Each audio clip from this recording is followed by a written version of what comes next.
Hey everyone, welcome back. It's Melanie, your She Shit Scrapper. So today I am back with part 2 of my embellishing with dies and or punches. Today we're doing a really fun mixed media background. I saw this from Vicky Boutin. So I have some water in those cups. And then the only kind of liquid medium mixed media that I have are my Color Shine um, sprays. Wow, sorry. So I added some of that, and then I added Dawn dish soap into there. And as you can see, I'm just blowing bubbles with a straw and then tapping my background paper. I'm using the Foundations paper by Vicky Boutin here.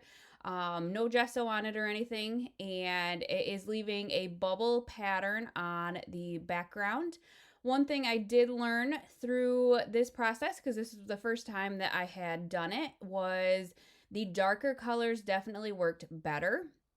Unfortunately, I guess the top one there is kind of a metallic silver. That was the Nouveau, oh, mica mist, I think is what it's called. And that did not show up at all. It was just too light of a color. And so I don't know, you can kind of see it there on the side. But I realized that I was going to have a 2-page layout, and so I wanted this to be the background for both pages. And so I went ahead and just made sure I stirred it some more and used the straw to blow the bubbles, and then just honestly tapped it lightly around the paper. The orange did show up a little bit, and I wanted more than just one color in the background, so I did go ahead and do that on the second page as well. It's definitely very light, but you can see the orange, and I just wanted to, like I said, include another color. So just a really fun way to do some mixed media. So there's the final product there. I needed some more at the top corner. So I went ahead and dabbed it on there a little bit more. So that's the nice thing. You can do as little or as much as you want when it comes to this kind of mixed media. So that's going to be my background for the layout. The dies that I am going to be using are circle dies, and they're nesting circle dies. So I went ahead beforehand and cut out quite a few of them just to save some time. But I did want to kind of show that I am using the dies. You could easily use different size punches for this as well. And one of the main reasons I got this circle die set, I got it from scrapbook.com. I have a link down below for you to check it out. But I wanted to be able to cut circles out of pictures. I didn't really have a way to do it before I bought these, and I just bought them not too long ago. And I just absolutely love the way that this turned out, and I'm so happy that I can now, cut a picture in a circle. So I decided I wanted to double back the photo here. This is going to be the only photo on page 1. However, I had to cut the circle to double back it freehand because I didn't have a larger die. And in doing so, honestly, I am not a very good freehand cutter, I guess. So I distressed the outside edges. Just yeah, so you couldn't see my mistakes. So then I felt like I had to kind of distress something else as well. So I distressed that little circle and this one at the top, just to include it somewhere else. And I am just going to be placing the different sized circles kind of diagonally across the page. However, I do want it to be a 2-page layout, and so one thing I'm going to be doing is this black and white. I cut maybe 1/2 inch strips, and I'm going to place that on the top and the bottom. But then this really pretty stripe paper, I wanted to kind of carry across the page as well. So I am going to place that there, and then that is going to carry over onto page 2. And I just absolutely love the stripe paper. One, because, it's horizontal, but 2, because it has all of the colors of the rest of the papers in it, and it just kind of incorporates everything. The picture, you know, my son's got the bright red shirt on, and so I wanted to make sure that I had red in the paper somehow. So, you know, it's in the stripes, it's in that circle polka dotted paper, and then in that really fun geometric paper. So I just wanted to make sure that, you know, I had included that color. I am going to place the photo up on some foam tape to give it some dimension and help it stick out a little bit extra.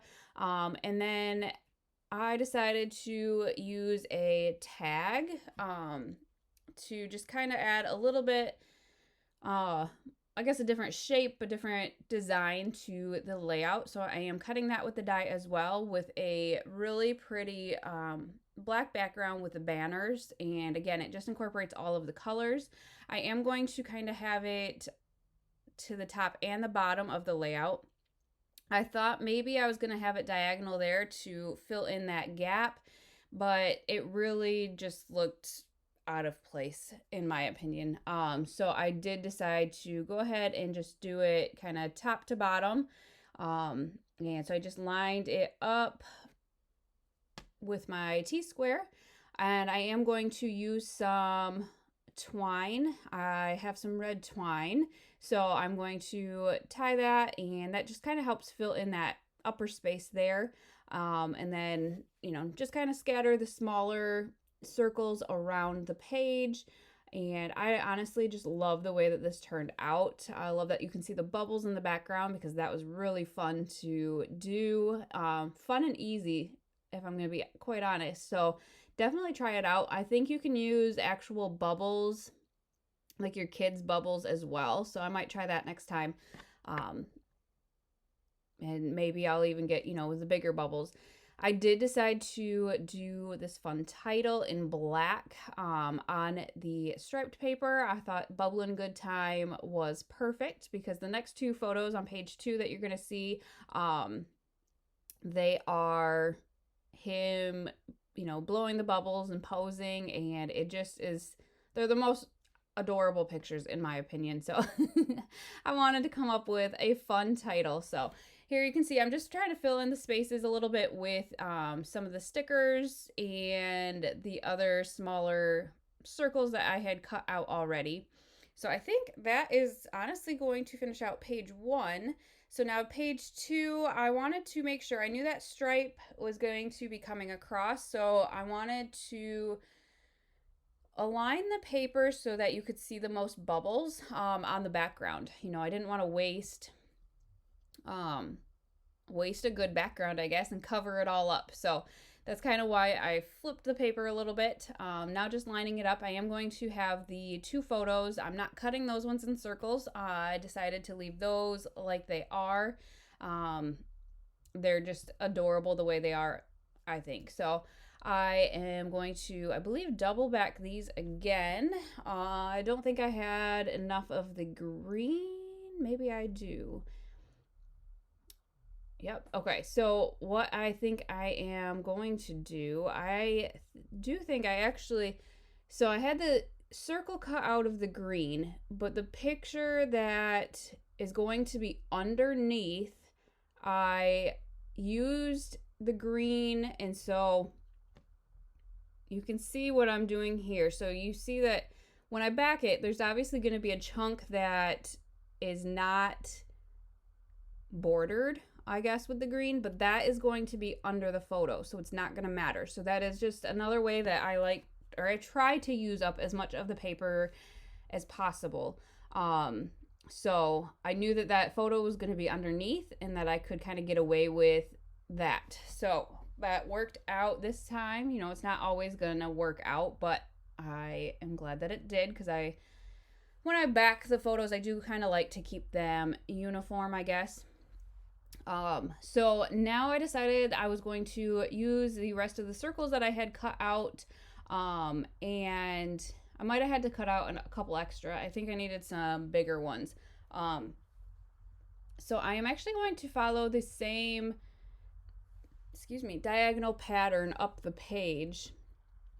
I really did not embellish a lot besides the circles, again, because I wanted you to be able to see the background, um, especially on page 2. This is definitely, I guess, less embellished that I normally would do, especially that top left. I did kind of struggle leaving it plain, but that bubble at the top left, that bubble design is just perfect. I love it.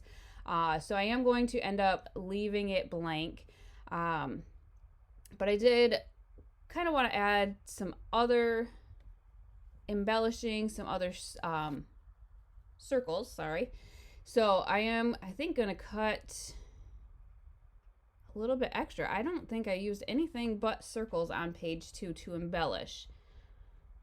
So I did have to end up cutting another circle, but I kind of overlaid that one there. That's what I did. I did end up, sorry, I can't remember, and I don't have my phone in front of me to look at the photos of the layout. So I grabbed some black phrase stickers, again, trying to incorporate more of that black. It's on the banner, it's that circle that says it's a boy's world, the title, and I just wanted to incorporate that onto page 2 somehow. So I picked some really fun phrase stickers and layered them there. And then you can see I'm pointing. My mom is standing with me. She was over visiting while I was doing this layout. So I am honestly just adding Nuvo drops kind of randomly into some clusters. Other ones are kind of just random, but I just felt like it gave it, again, some dimension and some more color. And yeah, I think that is going to finish off this layout. So I hope you guys enjoyed. Again, this is part 2 of the embellishing with dies and or punches series that I'm doing in July. They will be posted on Saturdays in July. So I hope you stay around for the rest, and we'll see you next time. Bye, guys.